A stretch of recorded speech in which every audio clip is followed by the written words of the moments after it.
Olá pessoal, estou de volta, professor Emerson, para trabalhar língua portuguesa com vocês aí da primeira série. Claro que antes de iniciar a aula, vou dar novamente aquele recado que você já sabe, mas não custa reforçar. Não esqueça de entrar no Class, fazer a atividade que ali está postada para você, além de aumentar o seu conhecimento, também garantir a sua presença. Se você não tem acesso ao Class, está assistindo às nossas aulas pela TV ou pelo YouTube, aquele pedido que você já conhece. Entre em contato com a sua escola para que você veja quais são as atividades que os professores estão disponibilizando para você fazer na sua casa. Fazer a atividade é muito importante porque é uma forma de você perceber se você realmente está compreendendo aquilo que está sendo transmitido aqui pelo Aula Paraná. E lembrando que, caso você tenha alguma dúvida, se você tem acesso ao Class, converse ali com o seu professor pelo mural, tire algumas dúvidas com ele pelo mural, ok? Dado o recado, vamos aos nossos objetivos de hoje. Não sei se vocês estão lembrados, mas na aula passada nós falamos um pouquinho da carta de Pero Vaz de Caminha. Hoje nós vamos dar continuidade à leitura desta carta. Inferir o sentido de uma palavra ou expressão em um sentido implícito no texto, lembrando que a carta ela é de 1500, então ela tem aí o português de Portugal. Algumas palavras a gente acaba não compreendendo, mas não interfere na nossa interpretação. Inferir uma informação implícita no texto, identificar a variação linguística, porque pensem só, 1500 o ano, olha quanta coisa da língua portuguesa deve ter mudado até agora, o ano de 2020. E interpretar texto com auxílio de material gráfico, relacionar textos de mesma temática, que seria ali a intertextualidade. Para nós começarmos, eu trouxe para vocês uma obra, uma pintura de Cândido Portinari, lá de 1956. E vou pedir para vocês que esta obra retrata principalmente, letra A colonização, letra B, a chegada dos portugueses, letra C, a inquietação dos nativos, ou letra D, o sofrimento da criança. Então, se nós observarmos bem essa obra, a gente vê que nós temos aqui os nativos, depois ali no outro lado eu tenho uma criança e chegando lá nós temos os portugueses. Mas principalmente, o que será que ela está retratando? Ela retrata a inquietação dos nativos, porque a gente consegue observar isso aqui em primeiro plano. Olha como este primeiro nativo, parece estar ali bem inquieto com a chegada daquelas embarcações que estão aparecendo. Então, esta obra aqui, chamada Descobrimento de Cândido Portinari, retrata principalmente essa inquietação. E se nós formos imaginar, né, tentar pensar aí a respeito desse momento em que o Brasil foi encontrado, como que isso realmente deve ter inquietado ali os nossos nativos, porque era algo que eles ainda não conheciam.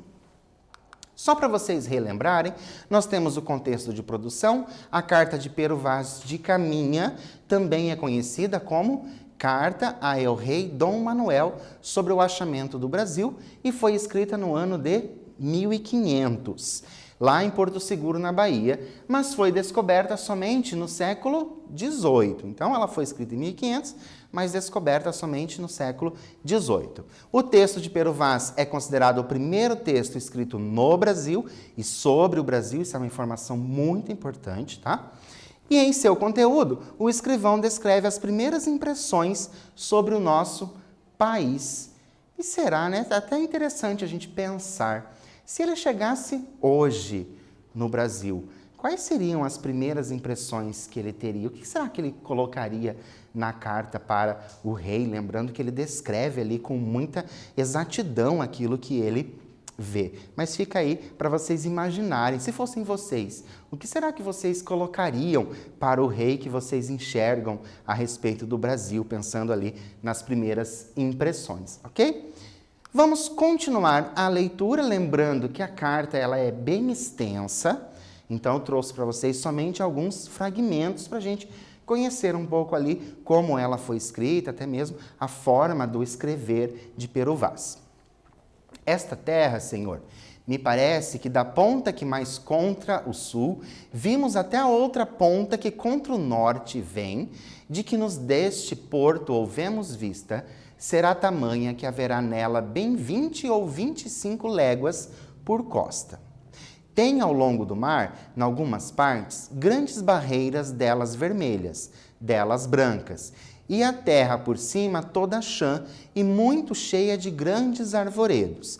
De ponta a ponta é toda a praia Parma, muito chã e muito formosa. Então ele já está descrevendo ali a terra em si, né? Essa terra conhecida que eles acabaram ali de encontrar, como que essa terra parece.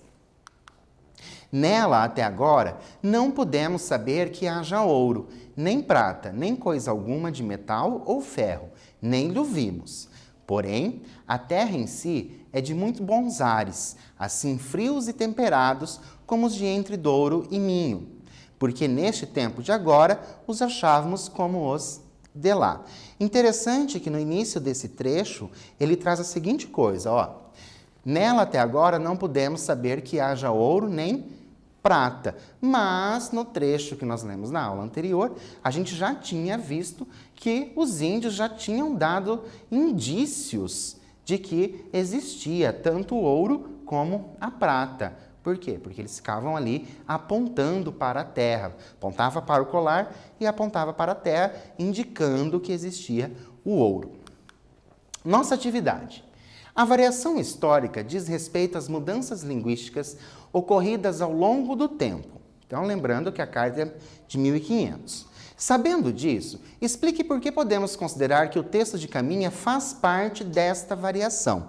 Então, além de nós pensarmos nos anos em si, né, nessa distância de tempo, quais elementos eu tenho para dizer que a carta faz parte dessa variação linguística chamada de variação histórica? Eu vou dar um tempo para você pensar a esse respeito, escrever aí no seu caderno e eu já volto.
Então, pensaram a respeito dessa variação histórica? Lembrando que a carta, escrita lá em 1500, nós já estamos no ano de 2020, então já temos aí bastante tempo desta carta. Muita coisa na língua muda, porque nós sabemos que a língua ela é viva e ela vai se adaptando aí com a sociedade nesse período todo. E agora, por que nós podemos dizer que faz parte dessa variação a carta de Caminha? Coloquei para vocês a seguinte coisa. Podemos afirmar que a carta de Caminha faz parte dessa variação porque ao longo do texto percebemos muitos termos e expressões que caíram em desuso devido ao fato de a língua estar em constante renovação, adaptação. Então a variação histórica ela é exatamente isso. Então nós temos lá um texto que foi escrito em determinada época. Quando nós lemos esse texto em outra época, pode ser que nós encontremos ali algumas palavras que caíram em desuso, alguns termos e expressões que não se usam mais. Por isso que é sempre importante, quando a gente pega um texto para ler, nós tentarmos entender ali de quando que esse texto faz parte, então de que ano que esse texto faz parte, ou de que época, para a gente ter uma noção, porque pode acontecer de nós encontrarmos coisas que nós desconhecemos, justamente pelo fato de a língua estar o quê? Em constante renovação. Ela vai se adaptando a essa nova sociedade, e isso fica muito claro, porque de um ano para outro, então, sei lá, vamos pensar em algumas gírias, de um ano para outro, algumas gírias já não se usam mais. Então, ela vai se adaptando ali com a sociedade, ok? Continuando a carta, águas são muitas, infindas, e em tal maneira é graciosa que, querendo-a aproveitar, dar-se-á nela tudo, por bem das águas que tem. Porém, o melhor fruto que nela se pode fazer, me parece que será salvar esta gente, e esta deve ser a principal semente que Vossa Alteza em ela deve lançar. E agora, nós vamos reler um trecho e pensar. Nesse trecho, Caminha faz uso de metáforas, certo? A figura de linguagem metáfora. De acordo com seus conhecimentos historicamente construídos, ou seja, aquilo que você já viu, que você já aprendeu em outros anos, aquilo que você foi construindo como conhecimento. O que é possível compreender do trecho? Vou deixar para que vocês leiam o trecho sozinhos, respondam a questão e eu já volto.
Então, conseguiram encontrar aí essas metáforas, né? Pelo aquilo que você já conhece, quais são os sentidos produzidos. Vamos reler o trecho? Porém, o melhor fruto que nela se pode fazer, me parece que será salvar esta gente. E esta deve ser a principal semente que Vossa Alteza em ela deve lançar. Então a gente já percebe ali que existem algumas metáforas. Onde elas estão? Olha só, tenho o melhor fruto e depois eu tenho a semente também, que são entendidas ali como metáfora. Mas quais são os sentidos que elas podem produzir? Olha só, de acordo com os conceitos históricos, né, daquilo que a gente já viu aí de história mesmo, de história do Brasil, a semente simboliza a propagação da fé cristã. Então, ó, e esta deve ser a principal semente que deve fazer o quê? Lançar. Então, seria a propagação da fé cristã e também da cultura europeia. Por quê? Porque nós estamos ali, no caso do Pero Vaz, ele está falando dos nativos, dos índios. Então, para ele, a melhor coisa a ser feita, né, o melhor fruto, né, que ele diz aqui, ó, o melhor fruto pode ser o quê? Colocar ali, propagar a fé cristã e também aquela cultura que eles trazem ali da Europa, ok? Depois, nós temos mais um trecho e o adjetivo graciosa, olha só. Águas são muitas, infindas, e em tal maneira é graciosa. Eu sei que vocês conhecem essa palavra graciosa. Se refere a qual termo? Então, esse adjetivo graciosa está se referindo a qual termo? O sentido produzido pelo adjetivo, qual é? Então, eu sei que você conhece a palavra graciosa, mas será que naquele contexto ele tem esse sentido que você conhece? Vou dar um tempinho para você reler o trecho, pensar a esse respeito e eu já volto.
Então, pensaram aí nesse adjetivo graciosa? Conseguiram encontrar a qual termo ele se refere? Vamos reler o trecho? Águas são muitas, infindas, e em tal maneira é graciosa, que querendo-a aproveitar, dar-se-á nela tudo, por bem das águas que tem. Então, olha só, como que eu vou saber ali a qual termo se refere? O que vai acontecer? Ó, dar-se-á nela tudo. Dar-se-á onde? Nas águas? Será? Olha o que eu trouxe para vocês. O adjetivo se refere ao termo terra. É a terra em si, ok?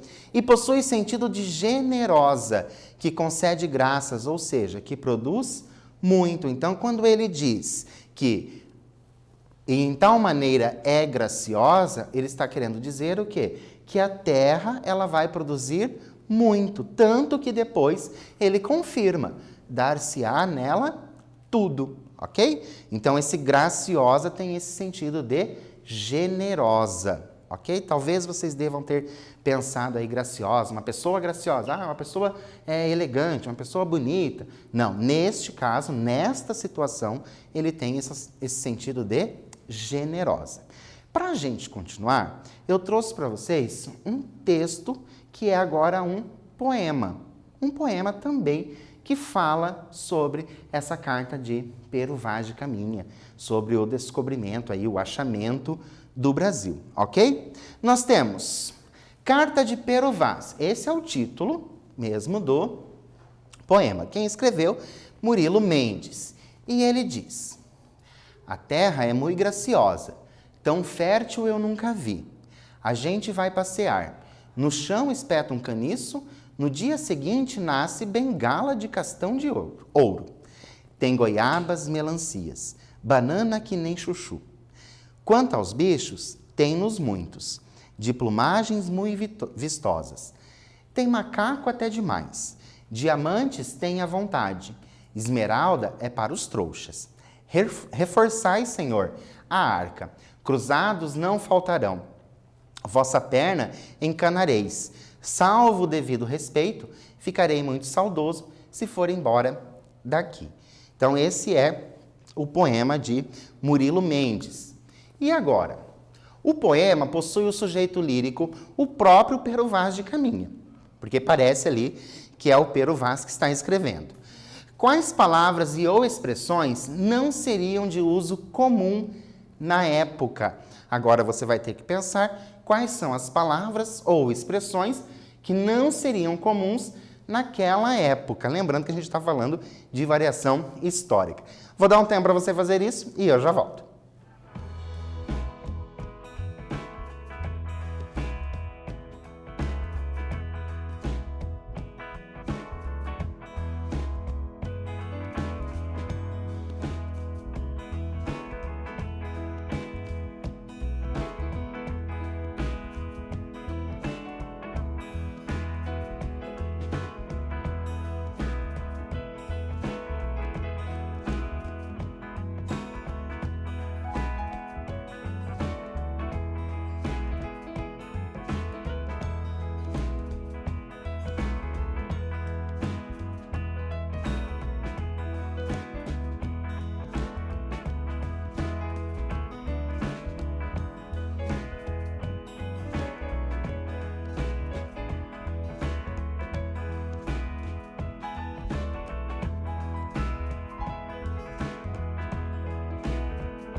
Então, conseguiram encontrar aí as palavras que não se usaria naquela época? Vamos reler o poema e também encontrar essas palavras e explicar ali por quê. Olha só, o poema diz: a terra é muito graciosa, tão fértil eu nunca vi, a gente vai passear. Lá na carta de Pero Vaz, que nós lemos na aula anterior e também o trechinho que nós lemos hoje, a gente já percebeu que ele não utilizaria ali esse termo agente, certo? No chão espeta um caniço, no dia seguinte nasce bengala de castão de ouro. Tem goiabas, melancias, banana que nem chuchu. Olha só quando ele traz ali que nem chuchu. Então, é uma expressão muito utilizada. Por quê? Porque tem muitas, certo? Porque o chuchu tem ali uma praticidade para nascer em vários lugares. Quanto aos bichos, tem-nos muitos, de plumagens muito vistosas. Tem macaco até demais, diamantes tem à vontade, esmeralda é para os trouxas. Olha como essa palavra está muito próxima, né, da nossa época, essa palavra trouxa, ok? Reforçai, Senhor, a arca, cruzados não faltarão, vossa perna encanareis, salvo o devido respeito, ficarei muito saudoso se for embora daqui. Então, nós temos ali esses termos que não seriam usados, obviamente, se o texto fosse realmente de Pero Vaz de Caminha. Por quê? Porque é uma data anterior, é uma data lá de 1500. Continuando, eu vou pedir para vocês relerem o trecho da carta e alguns versos, certo? Alguns versos do poema. Como que o poeta satiriza a expressão de Caminha, dar-se-á nela tudo? Lembram que no exercício anterior a gente falou desse dar-se-á, que apareceria ali na terra, tudo que você plantasse apareceria na terra? Como que Murilo Mendes agora, ele satiriza essa ideia de Pero Vaz de Caminha? Vou dar um tempo para você reler os trechos, analisá-los e eu já volto.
Então, conseguiram encontrar aí a sátira que o poeta faz? Vamos reler o trecho da carta primeiro.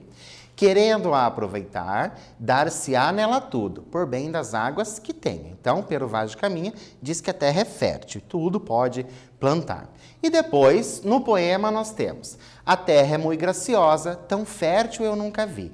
A gente vai passear, no chão espeta um caniço, no dia seguinte nasce bengala de castão de ouro. Tem goiabas, melancias, banana que nem chuchu. E agora, como que ele satiriza? Ele satiriza utilizando-se o quê? Que no chão espeta um caniço e no dia seguinte nasce bengala de castão de ouro. Olha só como ele diz. Então, se na terra tudo dá, se você espetar alguma coisa, no outro dia vai nascer uma bengala. E ainda a parte de cima da bengala ali em ouro. Então, ó, o poeta satiriza fazendo uso do exagero, afirmando que a fertilidade da terra é tão grande que se espetar um caniço, que seria um tipo de cana, tá? No outro dia nascerá uma bengala com castão de ouro. Então, é assim, desta forma, que o Murilo Mendes satiriza essa ideia de que tudo que você plantar ali na terra vai germinar, ok?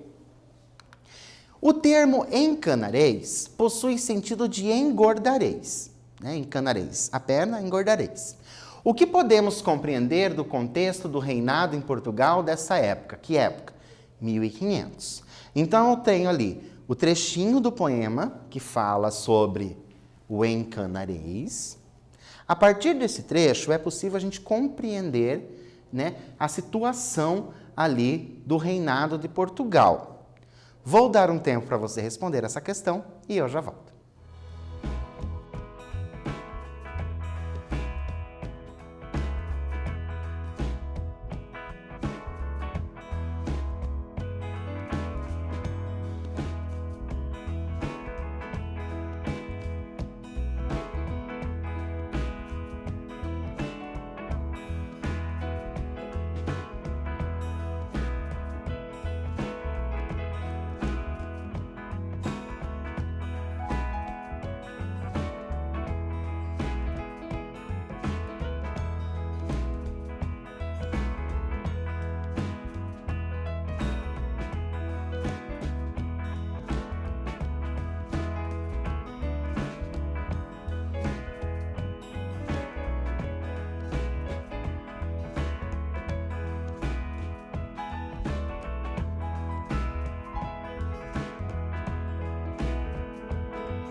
Então, conseguiram pensar aí a respeito, né, desse termo, engordareis, o que poderia dizer? O nosso trecho diz assim: diamantes tem à vontade, esmeralda é para os trouxas. Reforçai o Senhor a arca, cruzados não faltarão. Vossa perna encanareis, salvo o devido respeito. Então, a gente já sabe que esse encanareis tem sentido de engordar. Nós temos algumas dicas, que são diamantes, e depois nós temos cruzados, né? Uma moeda aí do país que já foi cruzados. Então a gente sabe que está falando do quê? De finanças. E quando eu penso que a perna vai engordar, passa pela minha mente que a perna está ali fina, magra. E pensando em finanças, dá a ideia de falta de dinheiro. Por isso, é possível compreender que ao fazer uso do verso vossa perna encanareis, o eu lírico sugere que as finanças do reino não estão boas e que a partir da exploração da nova terra, o rei poderá enriquecer. Ok? Então, é essa a ideia que nós temos nesse trecho. E agora, o que nós vimos na aula de hoje? Que a carta de Pero Vaz de Caminha constitui a literatura informativa, né? Ela passa ali informações do Brasil, inclusive. Os textos literários mais modernos tendem a satirizar o achamento do Brasil. Na aula anterior nós vimos um trecho de uma música, agora nós vimos um poema que traz aí essa sátira, né, do achamento do Brasil. A variação histórica consiste nas mudanças linguísticas ao longo do tempo. Então a variação histórica vai falar ali realmente da história, mas no caso da história da língua em si. Deixo para vocês duas dicas: o livro Obscuro do Descobrimento do Brasil e mais um filme chamado Carlota Joaquina, Princesa do Brasil, que também trata aí desse período do Brasil, né, do início da formação aí do Brasil. Por hoje eu fico por aqui, espero vocês na próxima aula e até lá!